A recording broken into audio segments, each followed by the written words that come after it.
देखिए हमने अपनी पिछली वीडियो में सीखा था ट्रेडिंग एंड प्रॉफिट और लॉस अकाउंट के बारे में। हमने उसके कंपोनेंट्स के बारे में जाना और देखिए उसमें मैंने आपको कुछ चीजें बताई थी, कुछ एक्सपेंसेस बताए थे। मैंने बताया था आपको दो तरह के खर्चे हैं, डायरेक्ट एक्सपेंसेस और इनडायरेक्ट एक्सपेंसेस। और वहीं मैंने एक आपको बताया था इनडायरेक्ट इनकम। तो देखिए वहां मैं आपको पूरी तरह से नहीं बता पाया था उसके बारे में, और आज मैं आप सभी को उन तीनों चीजों के बारे में बिल्कुल डिस्क्राइब करने वाला हूं, एक एक चीज की वो किस किस तरह से कहां इस्तेमाल होते हैं। Most of the things related to direct expenses, indirect expenses and indirect income I will tell you. तो देखिए आज सबसे पहले मैं आपको बता रहा हूं डायरेक्ट एक्सपेंसेस के बारे में। मैंने यहाँ पर दो जगह लिखा है, एक तो डायरेक्ट एक्सपेंसेस और एक इनडायरेक्ट एक्सपेंसेस। इसके बाद मैं आपको इनडायरेक्ट इनकम बताऊंगा।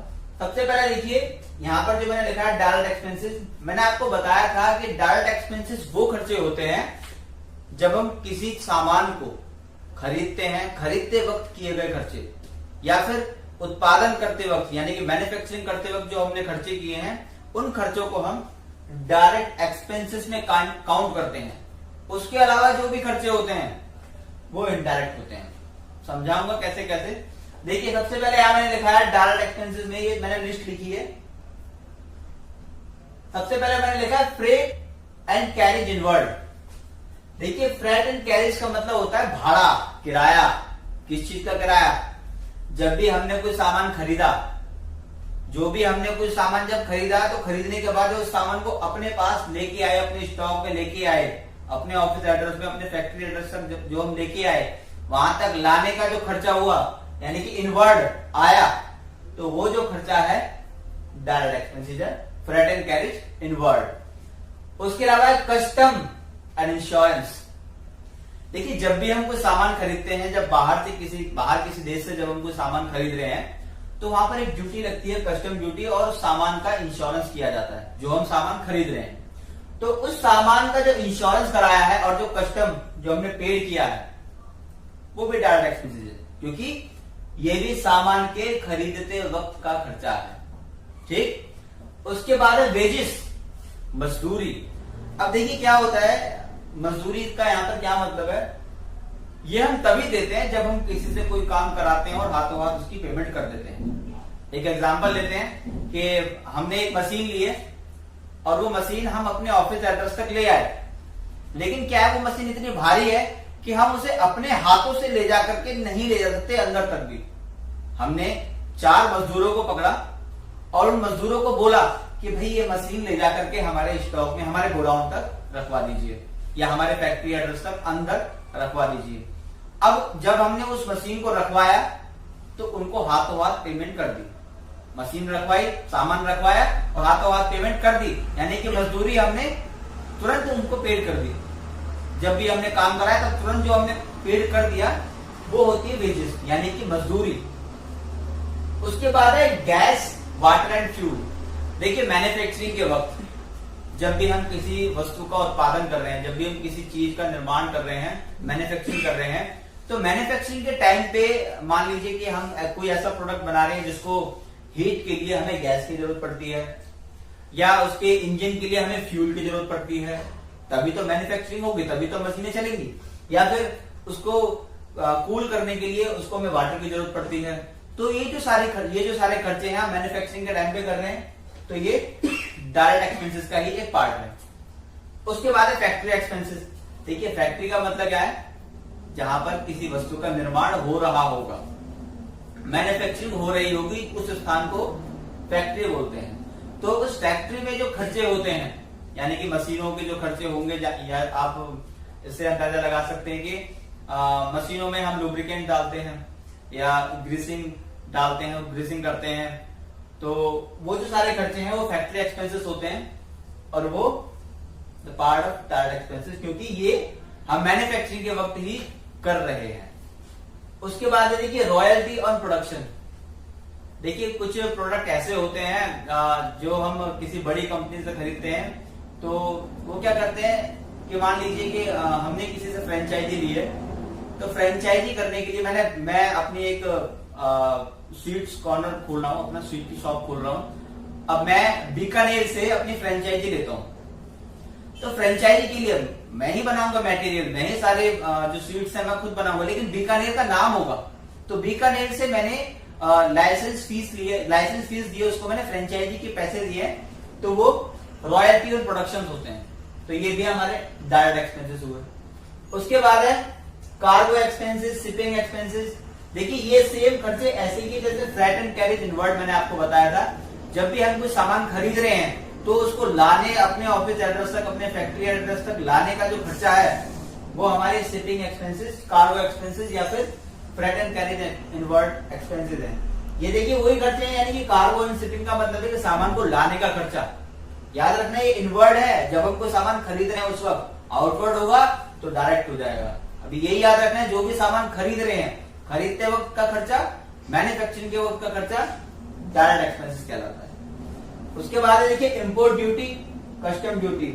इंपोर्ट ड्यूटी, इंपोर्ट का मतलब आप समझिए यानी कि आयात, सीधे सीधे समझ में आ रहा है, इंपोर्ट यानी कि आयात। तो जो सामान हमने विदेशों से खरीदा उस पर इंपोर्ट ड्यूटी लगती है, और वो इंपोर्ट ड्यूटी हमें देनी पड़ रही है खरीदे हुए सामान पर, तो वो डायरेक्ट एक्सपेंसेस है। उसके अलावा कस्टम ड्यूटी मैंने आपको पहले ही बताया था शुरुआत में, कस्टम ड्यूटी भी जब लगती है, जब हम कोई सामान बाहर से खरीद रहे हैं तो उस पर एक ड्यूटी लगती है जिसको हम बोलते हैं कस्टम ड्यूटी। तो ये भी डायरेक्ट एक्सपेंसेस का ही पार्ट है, क्योंकि हम कोई सामान खरीद रहे हैं। उसके बाद देखिए ऑक्ट्रोई और डॉक चार्जेस। ये भी देखिए ये कैसे खर्चे होते हैं जब हम सामान को कहीं से लोड और अनलोड कराते हैं, एक चुंगी कर इसको बोलते हैं। तो जब हम सामान को लोड या अनलोड करा रहे हैं, जैसे मान लीजिए कोई शिप से कोई सामान आया है और वहां पर हम उसको या तो सामान उतरवा रहे हैं या चढ़वा रहे हैं, तो उस वक्त ये कुछ हमें खर्चे देने पड़ते हैं जो ऑक्ट्रोई या डॉक चार्जेस होते हैं। उसके अलावा कमीशन ऑन परचेज। अब देखिए हम यहाँ पर कमीशन दे रहे हैं सामान को खरीदते वक्त, परचेज के वक्त। जैसे कोई ऐसा सामान है कि जो हमें डायरेक्ट नहीं मिल सकता, उसके लिए हमें बीच में एक बंदे की जरूरत पड़ेगी जो हमारी डील कराएगा, और उस सामान को खरीदने के लिए हम उस मिडिल पर्सन को, जो थर्ड पर्सन हमारे बीच में, हम जो पर्सन को जो कनेक्ट कर रहा है उसको हम बीच में कमीशन दे रहे हैं, तो वो क्या करा रहा है, कमीशन ऑन परचेज। तो देखिए इस तरह के सारे खर्चे जो भी हम सामान को खरीदते वक्त, याद रखना है कि सामान को खरीद रहे हैं, खरीदते वक्त जो भी खर्चा हम पेड करते हैं, या फिर सामान के उत्पादन में, वस्तु के उत्पादन में, मैन्युफैक्चरिंग के वक्त जो भी हम खर्चा कर रहे हैं, दैट कॉल्ड डायरेक्ट एक्सपेंसेस। वो सभी डायरेक्ट एक्सपेंसेस होते हैं, और ये देखिए होने ही होते हैं, इनको तो हमें करना ही होता है। अगर ये नहीं करेंगे तो काम नहीं होगा बिल्कुल भी, ठीक है। और वहीं क्या होता है कि दूसरी तरफ है हमारे इनडायरेक्ट एक्सपेंसेस। इसमें से कुछ खर्चे ऐसे होते हैं जो हम नहीं भी करेंगे तो भी काम हो जाएगा, और इनसे सारे अलग होते हैं। तो आइए समझते हैं इनडायरेक्ट एक्सपेंसेस को। सबसे पहले मैंने लिखा है सैलरीज, यानी कि वेतन, तनख्वाह, जो कि हर महीने हमें देनी होती है। अच्छा एक बात बताइए, काम होगा या नहीं होगा, सैलरी तो देनी पड़ेगी। ऐसा तो नहीं है कि आज हमारा यहाँ 2 दिन 3 दिन 4 दिन काम नहीं चला तो हम अपने मजदूरों को, जो हमारे यहाँ वर्कर, जो एम्प्लॉयज हैं, जो हमारा स्टाफ है, उसको हम सैलरी नहीं देंगे। देखिए सैलरी तो देनी पड़ेगी। तो वो क्या है, इनडायरेक्ट एक्सपेंसेस है, उसका हमारे उत्पादन से या हमारे परचेज से कोई लेना देना नहीं।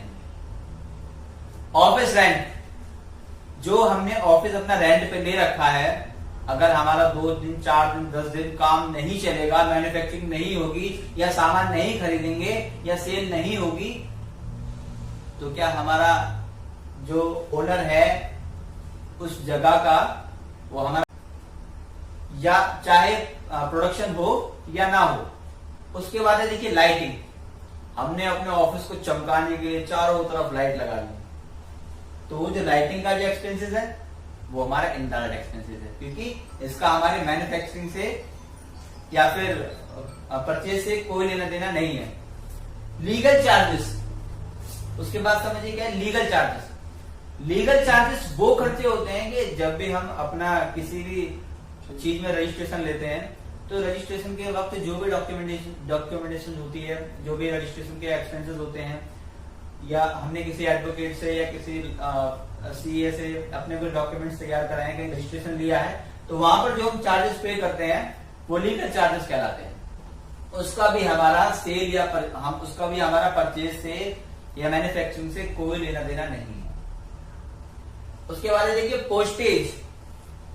हम अपना कोई प्रोडक्ट बना रहे हैं या हमने अपनी कोई कैटलॉग्स प्रिंट करवाई है और कैटलॉग्स को प्रिंट कराने के बाद हमने अपने जो हमारे क्लाइंट्स हैं उनको पोस्ट किया, या उसके अलावा हमने कोई भी चीज पोस्ट की है बाहर अपने किसी क्लाइंट को, किसी कस्टमर को या वेंडर को, तो जो हम पोस्ट कर रहे हैं उसका भी हमारा परचेज से या मैन्युफैक्चरिंग से कोई लेना देना नहीं है और जो डायरेक्ट एक्सपेंसेस से अलग है, दैट कॉल्ड इनडायरेक्ट एक्सपेंसेस। उसके बाद है प्रिंटिंग। प्रिंटिंग का मतलब हमने अपने ऑफिस के लिए challan books, bill books, letter heads, pamphlets, banner या फिर किसी भी तरह, ये कैटलॉग्स, किसी भी तरह की कोई हमने प्रिंट आउट इस तरह के करवाए हैं वो हमारे प्रिंटिंग में जाते हैं, यानी कि वो भी हमारे इनडायरेक्ट एक्सपेंसेस है, उसका हमारा मैन्युफैक्चरिंग से कोई लेना देना नहीं है। उसके बाद है इंश्योरेंस। देखिए यहां पर मैंने आपको समझा था इंश्योरेंस किस चीज का। यहां पर जो इंश्योरेंस की बात कर रहे थे उस सामान के इंश्योरेंस की बात कर रहे थे जो हम परचेज कर रहे हैं, और यहां पर जो इंश्योरेंस की बात कर रहे हैं उसके अलावा जो भी चीजें हमने खरीदी या हमारा खुद का इंश्योरेंस, हमारे व्हीकल का इंश्योरेंस, वो सारे इंश्योरेंस किस चीज ये होंगे हमारे indirect expenses. Audit fees. Audit fees का मतलब है देखिए साल के अंत में या साल के बीच में भी हमें कुछ काम जो हम करते हैं, जो भी हमने सारा लेखा जोखा अपना बनाया है, जो भी अपने अकाउंटिंग तैयार की है, बही खाता तैयार किया है, उसको हम चार्टर्ड अकाउंटेंट से चेक कराते हैं, यानी कि उसको बोलते हैं चेक कराने को हम बोलते हैं ऑडिट करना। तो वो जब ऑडिट करेंगे हमारे चार्टर्ड अकाउंटेंट सीए, तो वो अपनी कुछ फीस लेंगे जिसको हम बोलते हैं ऑडिट फीस। ये भी इनडायरेक्ट एक्सपेंसेस का ही पार्ट है। Carriage outward. देखिए कैरेज आउटवर्ड का मतलब क्या है, यहां पर मैंने बताया था कैरेज इनवर्ड आपको डायरेक्ट एक्सपेंसेस में, यानी कि जब भी हमने कोई सामान खरीदे हुए सामान पर जो सामान खरीदा और उस पर जो भी हमने किराया भाड़ा दिया वो डायरेक्ट था। अब यहाँ पर क्या है, आउटवर्ड है, कैरेज आउटवर्ड। अब क्या है कि हम सेल कर रहे हैं सामान को अपने से दूर, किसी थर्ड, हम किसी को सेल कर रहे हैं, किसी अपने पर्सन, किसी भी कस्टमर को। तो सेल करते वक्त जो भी हम सामान का किराया भाड़ा दे रहे हैं, याद रखना सेल करते वक्त जो भी हम किराया भाड़ा दे रहे हैं वो कैरेज आउटवर्ड होता है, या फिर फ्रेट आउटवर्ड भी आप इसको बोल सकते हो। ये भी इनडायरेक्ट एक्सपेंसेस का ही पार्ट है। Advertising expenses. एडवर्टाइजिंग का मतलब मैंने जैसे आपको बताया था प्रिंटिंग का जो एग्जांपल मैंने आपको दिया था, एडवर्टाइजिंग भी आप कई तरह से कर सकते हैं, जैसे कि पंपलेटिंग कर सकते हैं, आप बैनर अपने प्रिंट करा सकते हैं, या फिर न्यूज़पेपर में अपने प्रोडक्ट के इंफॉर्मेशन दे सकते हैं, टीवी में एड्स दे सकते हैं। तो ये जो सारे खर्चे होते हैं एडवर्टाइजमेंट एक्सपेंसेस कहलाते हैं, और ये भी हमारे इनडायरेक्ट एक्सपेंसेस होते हैं। उसके अलावा गोडाउन का रेंट। जिस जगह पे हमने अपना सामान तैयार करके रख रखा है, यानी कि गोडाउन में रख रखा है, तो उस गोडाउन का जो रेंट है वो भी इनडायरेक्ट एक्सपेंसेस होता है। उसके अलावा कमीशन। यहां तो देखिए मैंने आपको बताया था कमीशन ऑन परचेज। अब परचेज किए हुए सामान के अलावा हम किसी भी चीज में अगर किसी को कमीशन दे रहे हैं, यानी कि कमीशन ऑन सेल भी हो सकता है वो, तो वो क्या है हमारा इनडायरेक्ट एक्सपेंसेस। उसके अलावा ब्रोकरेज। देखिए ब्रोकरेज और कमीशन एक ही चीज होती है, तो ये भी उसी तरह से काम करता है जैसे कमीशन है वैसे ही ब्रोकरेज है। देखिए बैड डेब्ट्स। अब ये क्या है, बैड डेब्ट्स क्या होते हैं? बैड डेब्ट्स का मतलब होता है कि देखिए समझिए इसको, जब हम व्यापार में, बिजनेस में कुछ ऐसे लोग हमसे टकराते हैं जिनको हम सामान सेल करते हैं। हमने क्या किया, किसी को 1 लाख रुपए का सामान हमने सेल किया, अब उसमें से हमारे पास 90,000 रुपए तो रिसीव हो गए, लेकिन जो बाकी के जो बैलेंस बचा 10,000 रुपए, वो किसी भी कारण से उसने नहीं दिए और हमें पता है वो नहीं देगा, तो हमने उसको एक खर्चा मान लिया, इनडायरेक्ट एक्सपेंसेस मान लिया कि वो बैड डेब्ट्स हैं, वो हमारे बुरे डेटर्स हैं, वो हमें पैसा मिलेगा ही नहीं, तो उसको हमने यहाँ पर बैड डेब्ट्स का नाम दिया है। उसके अलावा देखिए यहाँ पर इंटरेस्ट और लोन। हमने अपनी गाड़ियों पर, अपने ऑफिस प्लेस पर या किसी भी चीज पर हमने कोई लोन लिया है, तो उस लोन पर दिया गया ब्याज, इंटरेस्ट, वो हमारा इनडायरेक्ट एक्सपेंसेस है। उसके अलावा बैंक चार्जेस, बैंक हमारा जो भी चार्जेस काटता है, जो कि आप देखते हैं जैसे कि एनईएफटी, आरटीजीएस, आईएमपीएस या कोई भी ऑनलाइन ट्रांजेक्शन पर या एसएमएस चार्जेस, ऐसे बहुत सारे चार्जेस बैंक हमारा डिडक्ट करता है हमारे अकाउंट से। तो बैंक चार्जेस हैं वो भी हमारे इनडायरेक्ट एक्सपेंसेस में काउंट होते हैं। उसके बाद डिस्काउंट एंड रिबेट, हम सेल कर रहे हैं जब किसी को, हमने किसी को डिस्काउंट दे दिया अपने अमाउंट पे, डिस्काउंट दे दिया फिर रिबेट दे दिया, तो वो भी हमारा इनडायरेक्ट एक्सपेंसेस है। रिपेयर एंड रिन्यूअल्स, हमारा हम जो भी कोई सामान अगर रिपेयर करा रहे हैं या रिन्यूअल करा रहे हैं तो उस वक्त किया गया खर्चा वो भी हमारे repair and renewals indirect expenses का ही पार्ट है। उसके बाद है डेप्रिसिएशन। डेप्रिसिएशन के बारे में हम अपने पिछली वीडियो में देख चुके हैं। डेप्रिसिएशन क्या होता है, ये लगता है हमारे फिक्स्ड एसेट्स पर यानी कि स्थायी संपत्तियों पर। तो स्थायी संपत्तियों पर लगाया गया डेप्रिसिएशन यानी कि घिसावट व्यय, हमने उसको कितना घिस लिया तो उस की वैल्यू को हम डेप्रिसिएशन बोलते हैं और उसको हम इनडायरेक्ट एक्सपेंस की तरह ट्रीट करते हैं। उसके बाद है देखिए loss on sale on fixed assets, हमने अपनी कोई भी फिक्स्ड एसेट्स उसको सेल कर दिया। अब सेल करते वक्त हमें पता चला कि वो हमने लॉस में सेल कर दी, तो जितना हमें लॉस हुआ उसको हम यहाँ पर loss on sale on fixed assets के नाम से ट्रीट करेंगे और वो भी हमारा इनडायरेक्ट एक्सपेंसेस का ही पार्ट हुआ। उसके बाद है लॉस बाय फायर। देखिए बुरा वक्त कभी आता है, किसी के साथ भी हो जाता है, हमारे किसी भी ऑफिस प्लेस में, गोडाउन में आग लगने से जो नुकसान हुआ है उसको हम लॉस बाय फायर के नाम से ट्रीट करते हैं और वो भी हमारा इनडायरेक्ट एक्सपेंसेस होता है। तो देखिए ऐसे बहुत सारे ऐसे और भी खर्चे हैं, आप उनको समझ सकते हैं। और अब देखिए अब हम समझेंगे इनडायरेक्ट इनकम के बारे में। अब देखिए बात करते हैं इनडायरेक्ट इनकम के बारे में। जब हमने प्रॉफिट एंड लॉस अकाउंट बनाया था अपनी पिछली वीडियो में, तो वहां पर इधर क्रेडिट साइड में हमने इनडायरेक्ट इनकम के बारे में बताया था। तो देखिए क्या होती है इनडायरेक्ट इनकम, मैंने आपको उसमें समझाया था कि हमारा जो मेन सोर्स ऑफ इनकम है उसके अलावा हम कहीं से भी जो पैसा और कमाते हैं, किसी भी अदर सोर्स से जो पैसा कमाते हैं वो हमारे इनडायरेक्ट इनकम होता है। हम कहीं से भी कुछ पैसा अर्न कर रहे हैं तो वो हमारा इनडायरेक्ट इनकम है, हमारा मेन सोर्स ऑफ इनकम के अलावा। देखिए समझिए, सबसे पहले इसमें लिखा है मैंने कमीशन अर्न। मैंने इनडायरेक्ट एक्सपेंसेस में बताया था कि जो हमने कमीशन पेड किया है वो हमारा एक्सपेंसेस है। तो वहीं जब हमें कहीं से कमीशन मिलेगा तो वो हमारी इनकम हुई। चूंकि ये हमारे मेन सोर्स ऑफ इनकम नहीं है तो ये हमारा इनडायरेक्ट इनकम होगी। उसके अलावा मैंने आपको एक्सपेंसेस में बताया था कि हमने जब किसी को डिस्काउंट दे दिया तो हमारा खर्चा, लेकिन जब हमें डिस्काउंट कहीं से मिला तो वो डिस्काउंट रिसीव। अब ये भी हमारा मेन सोर्स ऑफ इनकम नहीं है तो ये भी इनडायरेक्ट इनकम होगा।